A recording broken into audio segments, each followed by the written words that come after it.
Bună, dragilor, și bine ați venit la o nouă citire. Dacă titlul vi se potrivește, înseamnă că sunt aici mesaje pentru dumneavoastră. Vă rog să țineți cont de faptul că este o citire generală, așa că vă rog mult să luați de aici doar ceea ce vi se potrivește.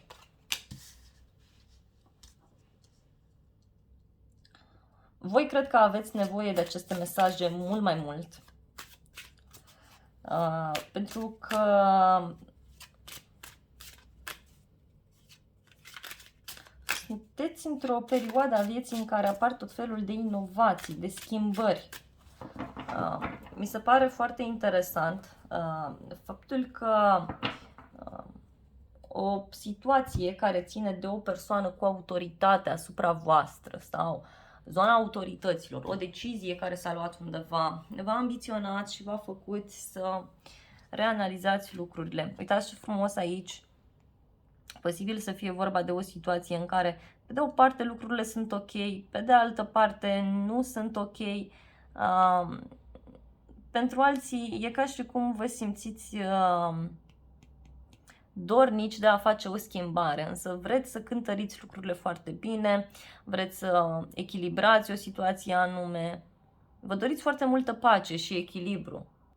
Pentru cei care sunteți despărțiți sau pentru cei care sunteți într-o relație, iar aceasta nu prea funcționează, parcă încercați aici să găsiți o soluție, o vindecare, însă într-un mod diferit. Se cere multă autenticitate, atât din partea voastră, cât și din partea celeilalte persoane.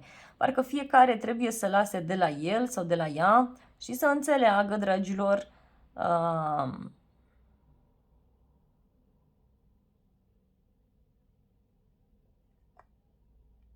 dorințele celuilalt, să înțeleagă faptul că fiecare om este diferit. Totuși aici văd că pentru cei care aveți o problemă de sănătate, e ca și cum încercați un medicament nou sau ceva diferit, ceva special care v-ar putea ajuta. În cele mai multe cazuri văd că treceți printr-o perioadă în care sunteți dornici să fiți autentici, să fiți sinceri, să vă exprimați ca atare, să spuneți lucrurilor pe nume și, de ce nu, să încercați pe cât posibil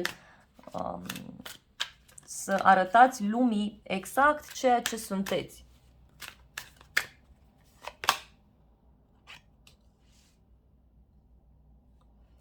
Unii văd că vreți să dărâmați niște prietenii, niște relații.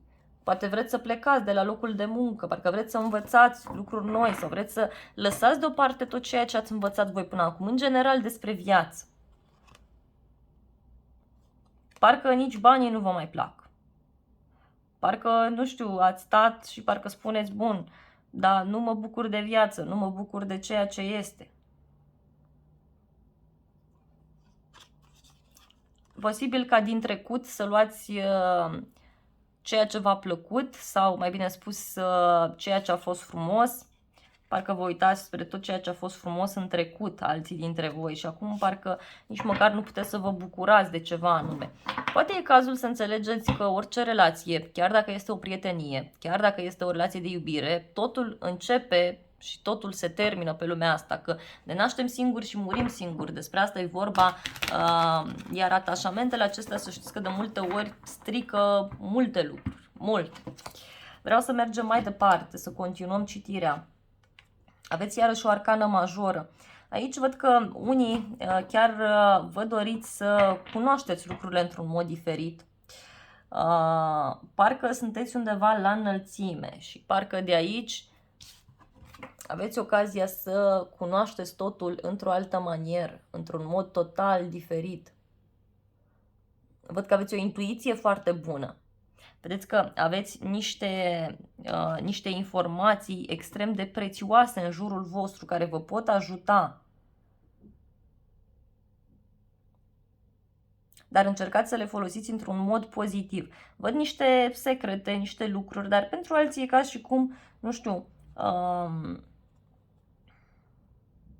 voi vă dați seama că ori prietenii voștri, ori persoanele apropiate vouă nu prea vă respectă sau nu prea vă înțeleg foarte bine stilul vostru de viață, modul vostru de gândire, faptul că voi aveți o cunoaștere înaltă și faptul că sunteți modești sau faptul că stați bine dintr-un anumit punct de vedere, doar că sunteți modești, asta nu înseamnă că trebuie ca cineva să întreacă măsura cu voi.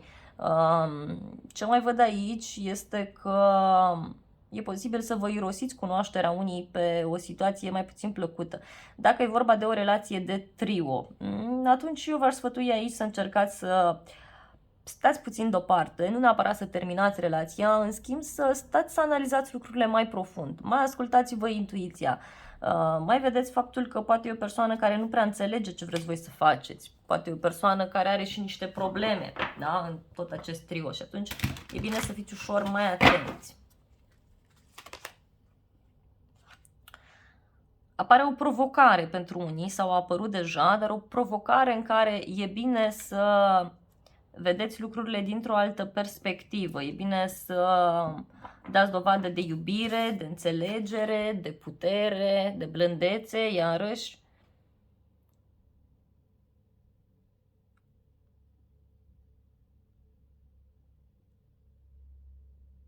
Să înțelegeți că starea voastră de spirit poate aduce în viața voastră abundență, poate aduce fericire sau nu, sau poate aduce dezastru. Dar în cele mai multe cazuri văd că, nu știu, faptul că voi conștientizați că nu e bine să vă coborâți la un anumit nivel, ci e bine să vă păstrați acolo demni, să vă păstrați buni, siguri pe voi, poate să vă aducă chiar foarte multă fericire, o posibilă căsătorie sau o posibilă siguranță din punct de vedere material, dar care va veni într-un drum scurt sau nu mai aveți mult de așteptat, dar e ceva ce ține de un divorț sau de o hotărâre, care ține de niște acte. Iarăși, interesant, ia să mai vedem.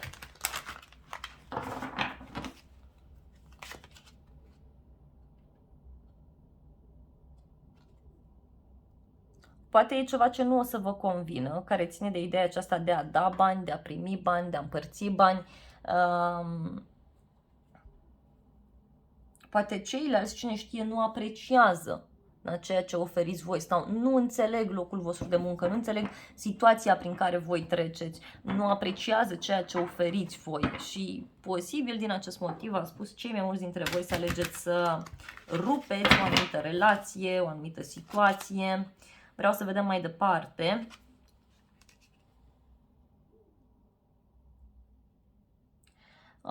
Unii posibil chiar să nu fiți foarte refractari, da, la această noutate care apare către voi, ci chiar să fiți foarte dornici de această schimbare și sunteți dispuși să cunoașteți o persoană nouă unii, în secret, chiar dacă spuneți sau nu, în secret vă doriți.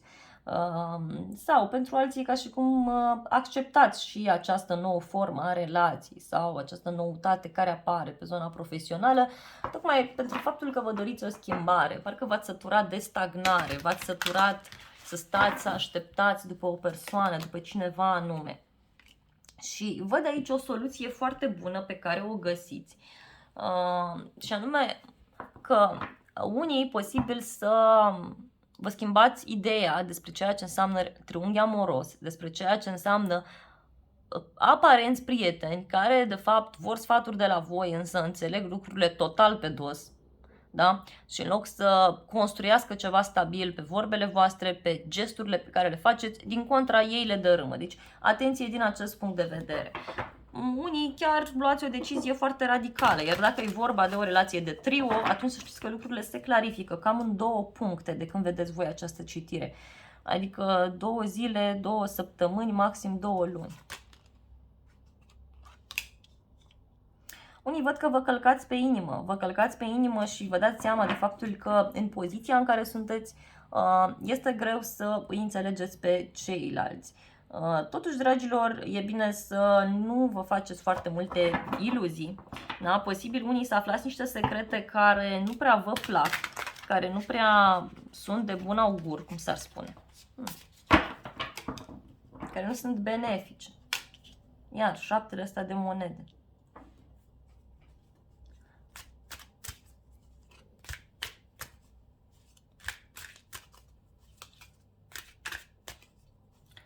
vorba de o așteptare, nu știu, unii parcă v-ați săturat de o așteptare, parcă ceva se încheie, dar tot mai e cu așteptare și parcă spuneți, las-o așa, adică dacă tot stau și aștept, mai bine îmi văd de treaba mea și aia e. Aia e, 10 de spade, care vorbește de un final. Unii chiar vă pregătiți să finalizați ceva, să încheiați ceva. Ok, dragilor, vreau puțin și niște extensii de aici, chiar sunt curioasă. Vreau să ofer mai multe detalii. Iar la final voi spune și zodiile pe care le văd.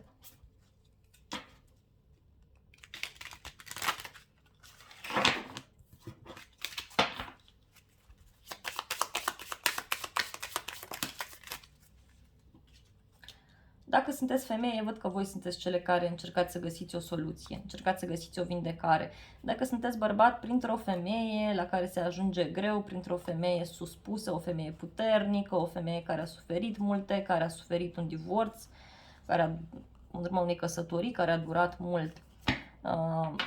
Ceva de genul acesta și ca și cum v-ați cam săturat voi să așteptați. Ia să vedem mai departe.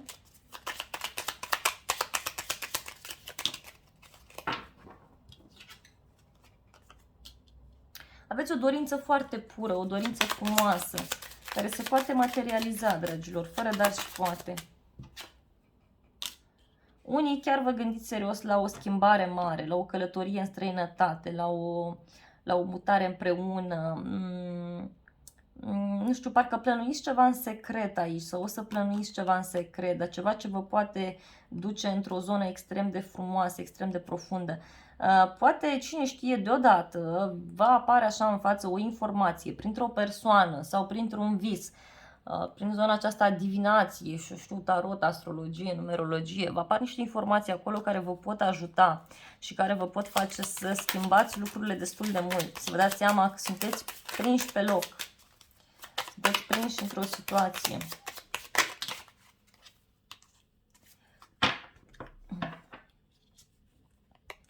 E o provocare care apare aici, care vine din partea unui bărbat.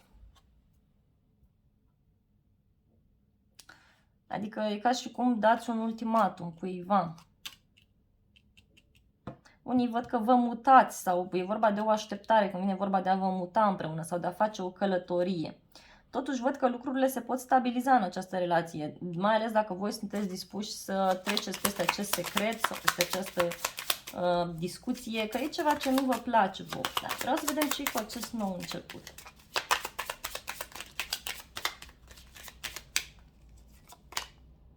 E un nou început extrem de stabil, extrem de frumos. Parcă vreți să vă eliberați viața. E vorba de o casă, vă mutați împreună cu cineva, faceți ceva, dar vedeți că sunt și niște dușmani pe aici prin zonă. Unii posibil chiar să alegeți să îndepărtați două persoane care una profită de voi mai mult dintr-un anumit punct de vedere, alta e ca și cum încearcă să-și urmărească aici interesul și e ca și cum v-ar fura norocul. Deci încercați să scăpați de aceste personaje. Deci oricum ar fi, o să scăpați, o să plece din viața voastră, o să schimbați ceva din acest punct de vedere. Da? Și e interesant că văd aici că lucrurile se stabilizează și văd noroc pentru voi. Noroc, un prieten fidel, e ca și cum vă faceți curățenie, da? Pe zona prietenilor, pe zona persoanelor apropiate vouă. Bun, zodiile implicate. Da, repet, nu e neapărat să aveți vreo legătură cu aceste semne zodiacale. Eu vă spun ce văd. Și aveți așa, Săgetător, Vărsător, Leu,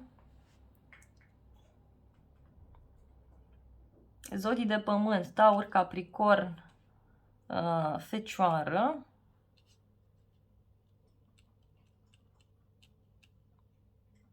mai văd zodii de aer, dar mai puțin, Gemeni, Vărsător, Balanță și cam atât în mare parte. Asta predomină până acum. Deci, dragilor, pentru voi un moment special și vreau să vedem și sfatul cărților oracole. Așa sunt ghidată să fac. Au sărit mai multe cărți, le voi lua pe toate. Primul mesaj este să vă apreciați, da? Să încercați să vă ascultați această strălucire, să lăsați trecutul în urmă, să spuneți mai puțin și să simțiți mai mult. Asta e bine. Și mai văd aici să credeți în noroc. V-am spus că aveți noroc, adică încercați să stați puțin deoparte, mai analizați lucrurile, poate mai învățați ceva în plus. Și iarăși, da, ce zodii mai văd aici? Pești în plus, față de ce am spus până acum. Și Leu și Săgetător. Dar v-am spus, nu e neapărat să aveți legătură cu aceste semne zodiacale. Pentru unii e posibil, pentru alții e posibil să nu aveți nicio legătură. Eu vă mulțumesc frumos pentru vizionare, vă iubesc, vă îmbrățișez cu drag pe toți, să aveți parte de o zi sau de o seară binecuvântată și să ne revedem cu bine și la alte citiri.